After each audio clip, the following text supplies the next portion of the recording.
Good evening, everyone. I'm Jewel with the J7409 Hurricane Dorian update for this evening, Monday, Labor Day, the 2nd of September, 2019. If you haven't subscribed, please do so. Click subscribe, click the bell to ensure you get all the latest in weather news of all kinds all year round. I would certainly appreciate it. Hurricane Dorian, looking on the satellite, still looking like a buzzsaw. It's just stopped, folks. It's stationary as of right now. Stationary. And it's about 25 miles northeast of Freeport, Grand Bahama Island. It's about 105 miles east of West Palm Beach, Florida. The winds are 145 miles per hour. However, when the planes went up to do their stuff just a little while back, they did clock 148 winds. But it's looking now like the National Hurricane Center is reporting 145 for the wind. It is stationary, as I said, and the barometric pressure is just something else, 27.7 inches. That's what the barometric pressure is now. As we look at this, you can tell still, let's hope it takes the turn like it should. If not, and it moved just a couple of degrees further to the west, a lot of people in Florida would be in a lot worse shape than they're going to be. And you're going to feel this anyway. Trust me on that. I hate to report this, but I also, while we're just looking at this big ferocious storm here, I need to report that in the Bahamas, at least 5 people have lost their lives at this point. Before it's all over, there's probably going to be a whole lot more. And for my friends down on the islands, I want to urge you not to go out in the eye of the storm. This has been reported. A lot of the videos that you guys put up that I have watched, you don't see this because the video cuts off, but I found it, okay? This is an actual fact. People, if you remember in some of the videos, you've seen a complex where people lived. It was like, they rented these areas. It was just like a little place. Well, it was demolished. You could see it down to the cement. Well, people in the houses across the street, the water was getting up almost to the roof. They didn't know what to do. The eye came out. They came down. They swam across to the other side to safety. And I'm glad to report they did make it before the back side of the eye came back. But that's a very, very dangerous thing to do. So God was with them, and I'm glad they made it. Now, I've got my sandbags out. I'm going to get to Eastern North Carolina. Yes, we're going to get Category 2 stuff, more than likely. State of emergency in Dare County. Mandatory evacuation for visitors goes into effect tomorrow, Tuesday, at 12 p.m., and it's out for the residents Wednesday at 6 a.m., state of emergency for a mandatory evacuation. Now, on the little island right next to me, mandatory evacuation for Ocracoke Island for the visitors. It's going into effect at 5 a.m. tomorrow morning. There are many, many more mandatory evacuations and different evacuations that are going on in Eastern North Carolina as well as South Carolina and Georgia. If you are not a subscriber to my Facebook weather page, you need to do that, okay? Now, the storm is looking like that it has increased in size a little bit, if you can believe that. It's now looking like it's probably around 120 miles wide right now, okay? 120 miles wide at this time. As we turn to the National Hurricane Center, here's a little preview of what to expect, folks. Look at this map. Can you believe it? I told you all this was going to start showing up. Right now, we will check Dorian, see if it coincides with what I've come up with. Yes, it does. Winds of 145. The pressure's 940 millibars, located 26.8 north, 78.4 west, and it is nearly stationary. It's not going anywhere. We come over here. This is disturbance number 2. It's an extensive area of showers and thunderstorms, and it's continuing in association with this area of low pressure. It's over the south central Gulf of Mexico, and the environmental conditions do appear a little conducive for additional development, and a tropical depression is likely to form during the next few days while the low moves slowly westward to west-southwestward toward the coast of Mexico. Interest along the northeast coast of Mexico should monitor the progress of this system. 2 days 60%, 5 days 70%. Now this little thing right here, I don't think it's going to do a whole lot. It's just going to keep going up and get absorbed and finally get dissipated and absorbed into some more pressure systems up here. That's what I think, okay? But it's a trough of low pressure. It's several hundred miles south-southeast of Bermuda, and it's producing disorganized showers and thunderstorms. A little bit of development of this disturbance is possible the next few days. After that, upper level winds are forecast to become less favorable for the tropical cyclone formation. But however, if you're on the island of Bermuda, you should monitor the progress of this disturbance. It's got a 30% chance through the next 5 days. Now, you guys won't be able to see everything that comes up, but just trust me, I'll let you know. This one we're going to have to watch before I even get on it. This red one, I think it's going to go up some, but we're going to have these pressure systems. We're going to have 2 more. We always have 2, it seems like, these big old highs. And it's going to go up so far, and then I believe it's going to ride this trough ridge, and then it could come back down, and then it could come either on the east coast, it could come back down, go across the islands, or it could go in the Gulf. We'll wait and see. Or it could go on out, but that's not what I'm thinking right now. And this is an elongated area of low pressure. It's a few hundred miles west of the Cabo Verde Islands right now. This system is currently producing limited showers and thunderstorms. However, a tropical depression is expected to form during the next day or so, while the system moves generally northwestward across the eastern tropical Atlantic. 2 days, 80% chance, 5 days, 90% chance. Then I told you also another one was coming off the coast, and when it came off, it would be more powerful than this one that's turning red now. Well, boom, here it is right here. It's tropical disturbance number 4. I talked about these systems well over 10 days ago. This is a tropical wave right now. It's forecast to merge over the far eastern tropical Atlantic between Africa and the Cabo Verde Islands in the next few days. It must be powerful, folks, for them to put this out, and it hasn't left the coast of Africa yet. You see what they said. Forecast to emerge. So, that's just something for you to keep in mind now. The environmental conditions are forecast to be conducive for the development, and a tropical depression could form late this week or over the weekend while the system moves westward to west-northwestward. And it's very low in 2 days. It's 0. It's got to get off the coast, okay?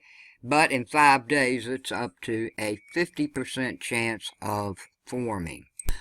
Now we're looking at the tracking map. I'm not going to read all of the watches and warnings that are in effect for Florida, Georgia, and South Carolina right now. I do suggest that you do click Show More, scroll down, everything will be listed for you there.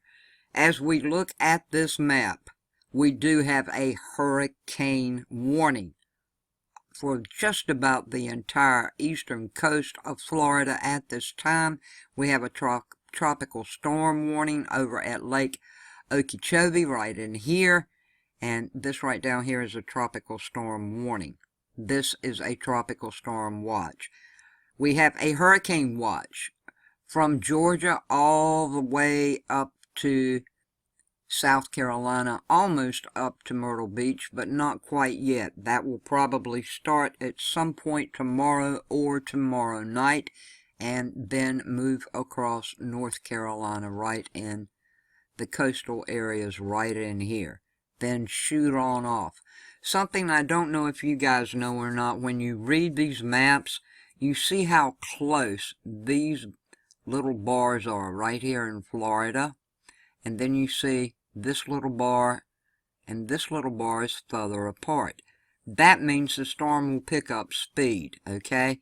Every time these bars get further apart, the storm is picking up more steam and it's moving faster. So you can see right now off the coast of South Carolina, by the time it gets up here, it will be going right over me, right up in this area for the inner and outer banks, all coastal sections of northeastern North Carolina, right up to around the Virginia Beach area. You guys can get some stuff too. You see it's going to move really fast. Most of our stuff in this area should occur beginning Wednesday at some point with rain. Not a lot of wind Wednesday, but rain.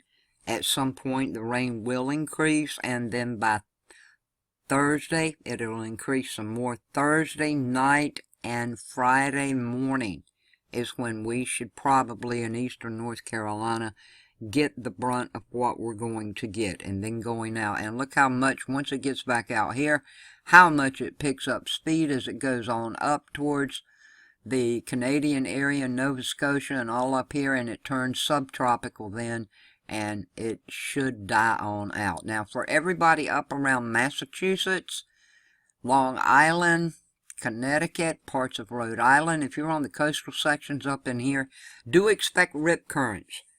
The rip currents are going to be very high. They're already high everywhere. Surfers should know not to go into this. Swimmers, you should know better than to go in the ocean right now with this huge hurricane going. So please, please keep that in mind. I just wanted to point this out so you guys can see. It should pick up speed by Wednesday morning as it gets off this coast of Florida, moving up to Georgia, and then continue to pick up speed, but it's still going to bring lots of rain, it could have some good storm surge with it, okay?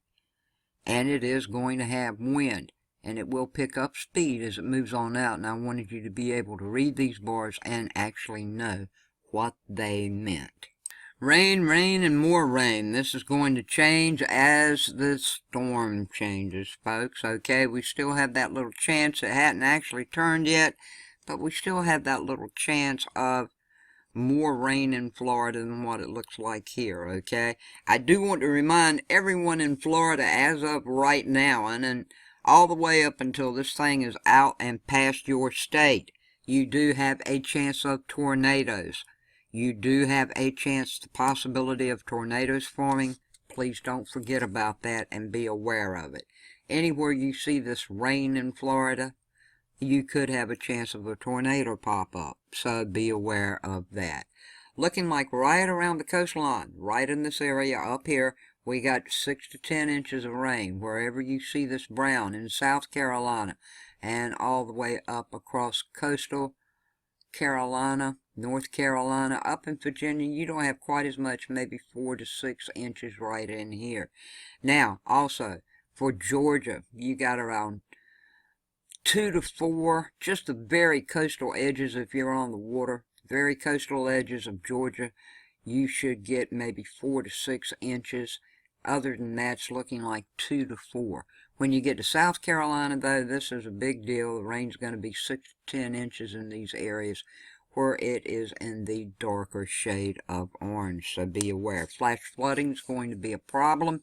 I hope everyone has prepared.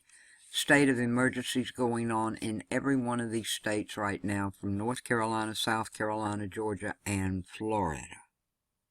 Taking a look at the storm surge map right now for watches and warnings, we do have a watch going on from North Charleston all the way down, right on down into Savannah. You can see it goes right on down into parts of Florida. There's Savannah, Georgia, right in here. This is Florida, and all the way up to North Charleston. That's for a storm surge watch right now. The warnings pick up right in this area here of Georgia. We got Valdosta over here. This is coastline where the warnings are. They're going all the way down, as you can see, past Port St. Lucie to West Palm Beach. Not quite to Boca Raton, but West Palm Beach for sure. These are warnings. A good chance of some storm surge is coming your way. I'm going to leave you guys with this quick reminder for everyone in northeastern North Carolina. Tomorrow morning on the Facebook page, and I will put it on YouTube also, I should have an update from the National Weather Service of exactly what we should expect for eastern North Carolina. Now with this map here, you can see everything going on. It just doesn't have the space bars in it so you can see the timing. And just remember, this storm is staying off land. And look what it's doing. These poor people here got the direct hit. The U.S. has been spared. All of us, let's count our blessings. But please, please prepare. Georgia coastline, South Carolina coastline, all the way into Charleston, all the way up across the outer and inner banks and out. We're going to feel this. And look how close it does come to hitting us. Bingo right there. But it seems to be 5 or 10 miles offshore for what difference that'll make. So, folks, with all that said and done, please stick around. I will have more coming up. It's been a very long day. But this is what it's looking like generally for the most of tonight. Few changes here and there. We'll wait and see if it may pick up a little speed. It may not. We'll have to wait and see. Right now, it's probably just going to stick around a little bit. I love you guys. Thank you for your donations. Thank you for watching my videos. Thank you for sharing this information. It's still a wait-and-see game. This thing can still deviate either way a little more. Be fine with me if it would go to the right, and the impacts it is having on the U.S. would not be half as bad. If it deviates a little to the left, it's bad news for all of us. I love you so much. Take care of yourselves, okay, and stay safe. Peace, love, and kindness to all. Thanks for watching.